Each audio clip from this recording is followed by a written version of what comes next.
It was the kind of evening that made everything feel peaceful. The sky above the island of Kauai glowed with soft pastels, pink like guava juice, orange like the papayas in Nanny's fruit bowl, and a warm lavender that made Lillo's heart feel calm. A light breeze danced through the palm trees, rustling their wide green leaves, and the sound of ocean waves gently folding onto the shore echoed in the distance like a lullaby. Inside the Pelikai house, Lillo stood in front of the bathroom mirror, brushing her teeth in slow circles just like Nanny had taught her. She wore her favorite pajamas, the ones with sleepy hula girls and little ukuleles on them. "Brush up, brush down, don't forget the back," she sang softly to herself. Stitch stood beside her on a little stool, a toothbrush in each of his 4 hands.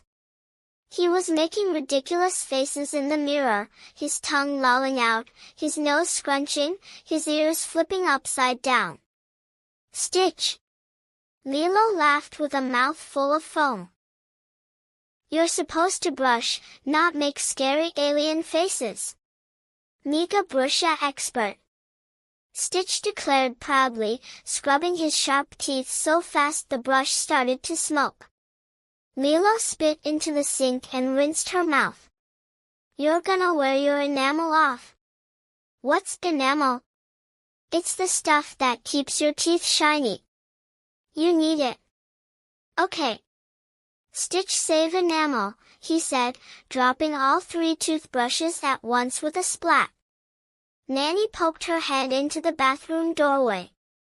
Her long brown hair was in a braid, and she had her usual big sister who knows everything face on.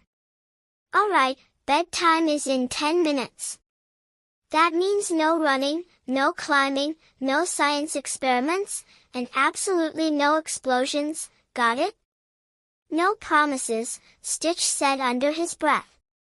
Nanny raised an eyebrow. "Stitch." Okay, he said with a grin. "Peaceful alien now." Nanny gave Lillo a goodnight kiss on the forehead. "I left a blanket out in the backyard in case you want to stargaze for a bit before bed." 10 minutes, Lillo." 10. "Thanks, Nanny." Lillo smiled. "We'll be quiet, I promise."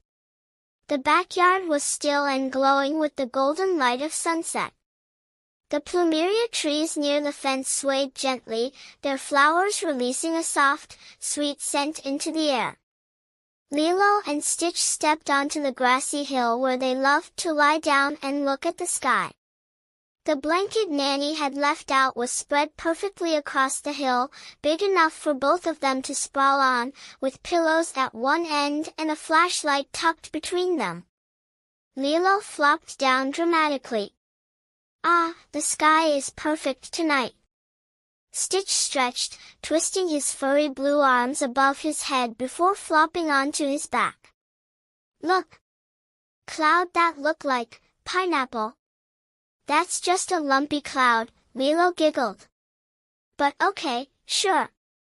Pineapple." A few stars began to appear, blinking gently like tiny fireflies in the distance. Lillo pointed upward. "That one's Vega. And that's Altair, I think." Stitch squinted. "Stitch only see sparkles." "All sparkles look same." Lillo turned onto her side, propping her chin on her hand. "Stars aren't just pretty. Did you know that a long time ago, people used them to travel the oceans? Even aliens?" Stitch asked. "Probably," Lillo said. "Maybe you came from one of those stars." Stitch blinked. "Whoa!" Then something shiny in the grass caught Stitch's eye. He rolled off the blanket and waddled over to it. "Oh, gadget!" Lillo sat up. "Wait, what is that?" It was a strange-looking telescope, tall and silver with purple glowing rings near the base and buttons on the side. It looked like something straight out of Jumba's lab, half science tool, half spaceship part. Stitch read the sticker on the side. Property of Galactic Federation. Do not press red button. Oh no, Lillo said slowly. If it says not to press the red button, that means Jumba made it. Red button mean fun. Stitch grinned. Stitch, please don't. Not pressing. Stitch looking. Stitch peered through the telescope. Oh! It shows zoomy stars. Lillo leaned over to look through the other eyepiece. Whoa! It's like we're flying through space. They both paused for a moment, staring in awe as the stars swirled inside the telescope lens like a moving galaxy. But then, boop! Stitch's paw accidentally nudged the glowing red button. Stitch! I didn't do it on purpose. The telescope let out a soft hum, like a lullaby sung by a robot. Then the base began to glow, and a spiral of light rose up into the sky. A shimmer in the air opened wide, right above the hill, a glowing portal full of sparkling blue energy. Is that a wormhole? Lillo gasped.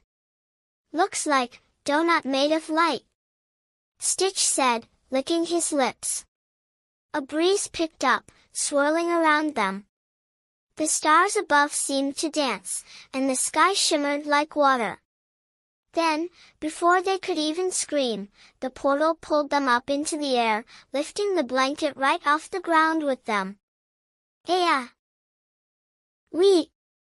They rose higher and higher, past the tops of the palm trees, past flocks of sleepy birds, past clouds that smelled like sugar and rain. Lillo grabbed Stitch's paw. Are we flying? Space donut go zoom! Stitch whooped.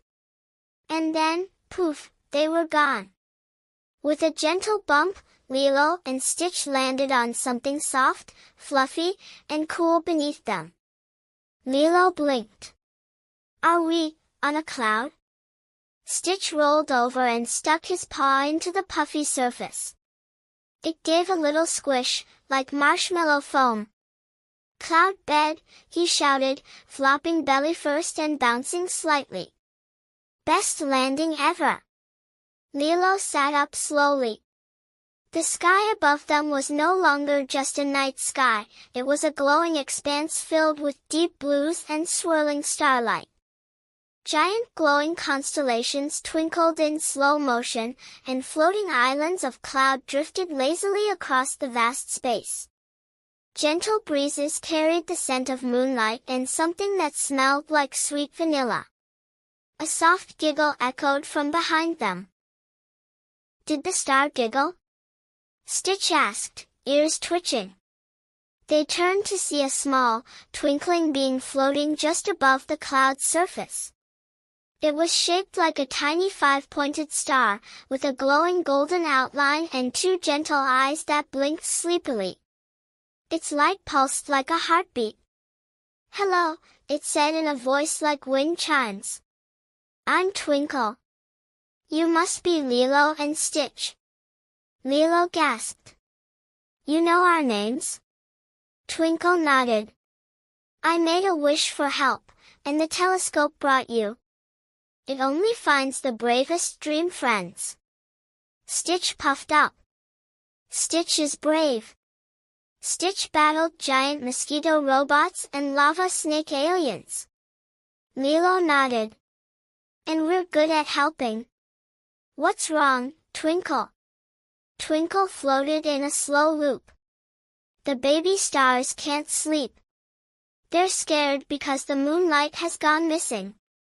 No moonlight means no lullaby beams, and without those, the little ones get restless. Stitch whispered to Lillo, that sound, very sleepy problem. It is, said Twinkle, somehow hearing him. If we don't fix it soon, all the baby stars will start bouncing around, and they might fall out of the sky. Lillo's eyes widened. We have to help. Twinkle sparkled excitedly. Oh, thank you. Come with me, I'll take you to the nursery. Lillo and Stitch stood and followed Twinkle across the floating cloud bridge. Each step made a soft puff sound, like walking on pillows. As they walked, they passed other sleepy stars, some blinking slowly, some yawning, and a few giving off soft glowing snores. Floating lanterns made of moon dust bobbed in the air, casting a gentle shimmer across the landscape. Is this where dreams are made? Lillo asked in wonder. Twinkle smiled. Some of them. This is the dream cloud realm. It connects to children's dreams all over Earth. But it only appears when a heart is kind, a mind is curious, and a red button is pressed. Stitch scratched his head. Need to press buttons all the time. Why only now? Twinkle giggled again. Because tonight, someone believed in starlight. They reached a cozy, glowing space in the cloud shaped like a giant cradle. Dozens of tiny stars bounced around inside. Some had blankies made of comet dust. Others wore tiny nightcaps stitched from moon threads. But none of them were sleeping. One star baby hiccuped a spark. Another whined and zoomed in circles. See? Twinkle said sadly. They're too restless. They need their lullaby light. Lillo stepped forward and knelt down beside the star cradle. Don't worry, little ones. We'll figure out where your moonlight went. Stitch fixed Sleepy Sparkle problem. Stitch announced. Twinkle's glow brightened. You'll need to visit the moon mirror to find out what happened. But beware, it hasn't worked properly in centuries. Lillo took Stitch's paw. Let's go. No one should be scared at bedtime. With a puff of stardust, Twinkle led them toward another cloud path, one that shimmered with mysterious silver light. Lillo and Stitch followed Twinkle down the silver cloud path, which shimmered like moonlight frozen into a trail. The stars around them pulsed with soft light, and far below, Lillo could just barely see flickers of Earth's oceans through the misty layers of sky. So, this moon mirror, Lillo said, walking carefully. What exactly is it? It's an ancient sky tool, Twinkle explained. Long ago, star shepherds used it to guide moonbeams across the night sky. It shows what the moon sees and helps balance its glow. Moon has eyeballs? Stitch asked, tilting his head. Twinkle giggled. Not eyes like you and me. But it sees in feelings, in dreams, in tides and glow. They reached the edge of the floating path where a bridge of light stretched out ahead, but unlike the soft cloud paths before, this bridge looked worn, flickering at the edges, dim in places like an old string of fairy lights. Why does it look broken? Lillo asked. No one has used it in a long, long time, Twinkle said sadly. The moon mirror was forgotten, until now.